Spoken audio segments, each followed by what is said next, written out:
آج معاشرے کے اندر اگر بگاڑ ہے، فساد ہے، معاشرے کے اندر تباہی ہے، فحاشی اور عریانی ہے، بے حیائی ہے، فتنہ و فساد ہے، قرآن و سنت سے دوری ہے، اللہ کے نبی صلی اللہ علیہ وسلم کی تعلیمات سے بوجھ ہے، اور بوجھ ہونے کے ساتھ ساتھ ایک فاصلہ بھی ہے، اور ان کو بوجھ تصور کیا جاتا ہے تو کیوں کیا جاتا ہے کہ تعلیمات عام نہیں۔ آپ ایک مثال لیں، داڑھی کی اگر فضیلت بیان کی جاتی، داڑھی کی اہمیت بیان کی جاتی، یہ سنت رسول ہے، اس کی اہمیت کو اجاگر ممبر و محراب سے کیا جاتا اور مصلی و مسند سے کیا جاتا اور پبلک پلیس کے اوپر جناب جا کے یہ چیزیں بیان کی جاتی، تو میرے محترم بھائیو آپ یہ دیکھیں، اگر کسی چیز کے متعلق منفی پروپیگنڈا ہو لوگ اس کو مان لیتے ہیں، اگر مثبت بات بار بار ہو اور کئی زبانوں سے ہو تو کیا وہ لوگ بات نہیں مانیں گے؟ جی مانیں گے، لیکن اس میں کمی۔ اسی طریقے سے آپ حجاب کا دیکھ لیں، پردے کا دیکھ لیں، اللہ نے آرڈر دیا، یا ایھا النبی قل لازواجک و بناتک و نساء المؤمنین یدنین علیہن من جلابیبہن ذلک ادنی ان یعرفن فلا یؤذین وکان اللہ غفورا رحیما۔ لیکن آج پردہ دقیانوسی سمجھا جاتا ہے، آج اولڈ فیشن سمجھا جاتا ہے، ترقی کی راہ میں رکاوٹ تصور کیا جاتا ہے۔ یہ سارا کچھ ہوتا ہے، کیوں ہوتا ہے؟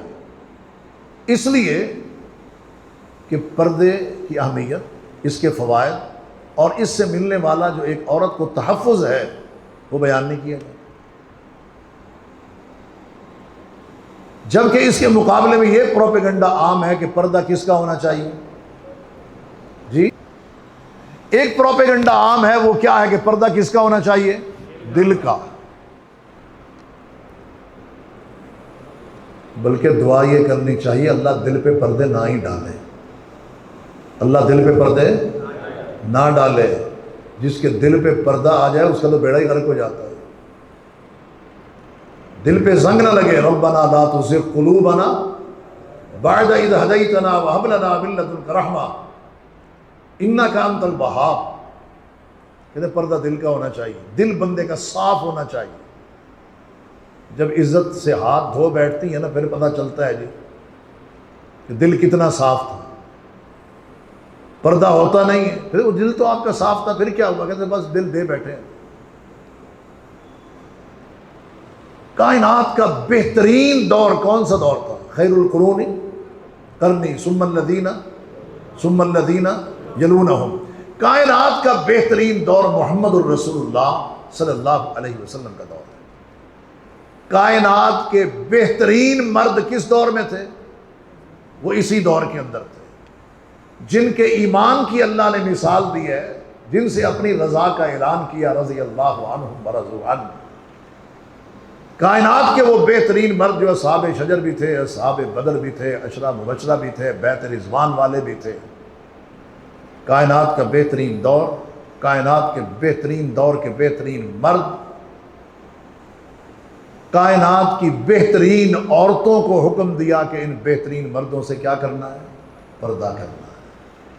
یہ ہے اللہ کے نبی صلی اللہ علیہ وسلم کی تعلیمات، جو حرمت رسول کا ایک تقاضا ہے کہ ان تعلیمات کو عام ہونا چاہیے، اور یہ ذمہ داری علماء، معلمات، یہ ان کی بنتی ہے۔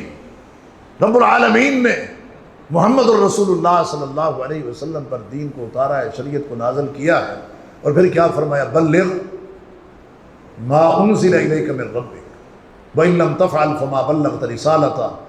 تو وہی مشن ہمارا، العلماء ورثۃ الانبیاء، اسی کام کو لے کے ہم نے آگے چلنا۔ اس لیے امام کائنات نے فرمایا، ادھر آرڈر ہوا بلغ ما انزل الیک من ربک، ہمیں آرڈر کیا ہوا؟ بلغوا عنی ولو آیہ۔ الحسن اسلامک سینٹر